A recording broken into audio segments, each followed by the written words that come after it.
Started now with our top story this evening. Karnataka is calm. The situation in Shimoga is under control. There was communal violence over the weekend when an article by Taslima Nasreen, translated in a Kannada paper, triggered communal violence. In this article, Taslima Nasreen questioned why women have to wear the parda, but she says that many parts of her article, especially references to Prophet Muhammad, have been distorted.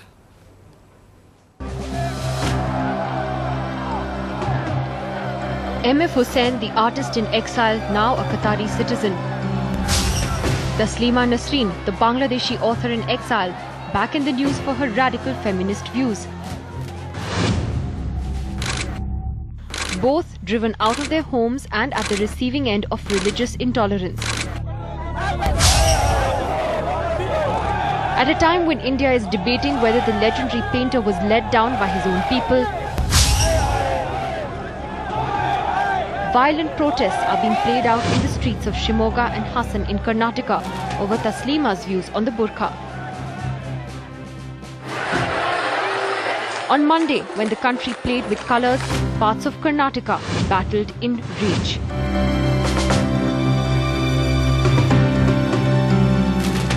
The initial reason was that some people had gathered protesting against an article in a particular newspaper against Prophet Muhammad.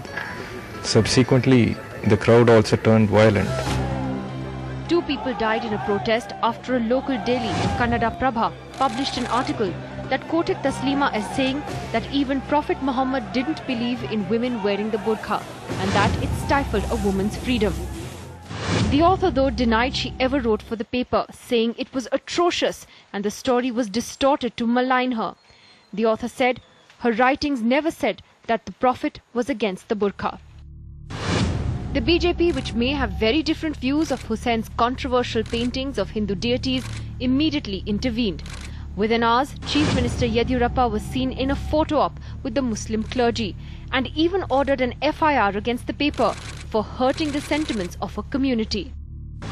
The government of Karnataka will not tolerate publication of any derogatory article against any religion or faith. Since November 2007, following a fatwa from a Muslim cleric, Taslima has not been able to return to Kolkata.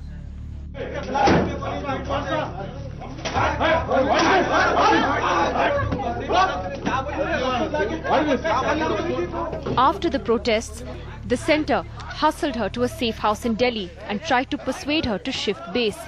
She left India finally, saying she did not feel comfortable living anywhere else. I miss my home. I miss my Kolkata. I want to go back as soon as possible. So at the heart of the debate around both F Husain and Taslima Nasreen is that old collision between faith and freedom of expression, but also a deeper question. Can you support Husain's right to paint as he likes and not support Taslima Nasreen's right to express herself? Or has freedom of expression become a cause that is supported selectively? So are there double standards, different standards when it comes to F Husain and Taslima Nasreen? Although at the heart of both of the controversies is the one simple question: can the freedom of expression be absolute? What does any government do when the freedom of expression collides with issues of faith? Let me go across to Kolkata or Calcutta, the city that Taslima Nasreen loves so much, wanted to live in and chose to move out of India when she found that even under a left government known to be socially liberal, she could not live in the city of her choice. She actually moved out of India. Saida Hamid joining us from Kolkata tonight. Saida, there are 2 aspects to this. There's Taslima Nasreen saying that some parts of her article were distorted, especially the references to Prophet Muhammad. But there is Taslima's larger view on the burqa, views that are well known. She doesn't believe that women should have to wear the burqa. She believes it's a symbol of subjugation.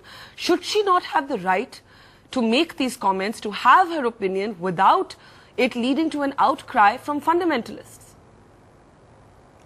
Barka, the most important issue you have already raised. Tuba.com